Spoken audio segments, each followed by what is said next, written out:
Բարելույս սիրելի հայրենակիցներ, հերթական խարդախությունն է տարածվում սոցիալական ցանցերում եւ հատկապես TikTok-ում, որի մասին ուզում եմ խոսել եւ զգուշացնել բոլորիդ, որ հանկարծ չտրվեք այդ խարդախության եւ դրամաշորթությանը եւ նաեւ տարածենք բոլորին, որ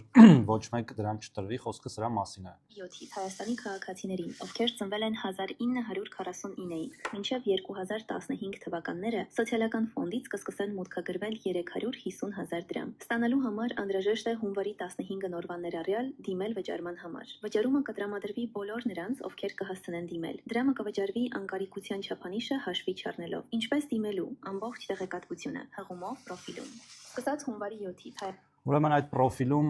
մի տելեգրամյան ալիքի հղում է դրված, որը բացելուց հետո ձեզնից սկսելու են անձնական տվյալներ ուզել, ընդհանուր մինչև բանկային տվյալներ, քարտային տվյալներ, ասելու համար, որ փոխանցելու են այդ քարտին, բայց դրա ամբողջ իմաստը ձեր բանկային հաշիվներից եւ քարտերից դրամ շորթելն է, եւ սա ըստ էության խարդախության եւ դրամաշորթության դասական օրինակ է, որին խնդրում եմ չտրվել, հարգելի քաղաքացիներ, անտեսել նման տեսանյութերը եւ խնդրում եմ նաեւ տարածել այս տեսանյութը, որ մեր քաղաքացիները իմանան եւ հանկարծ չտրվեն այս խարդախությանը, բոլորիդ լավ օր եմ մաղթում։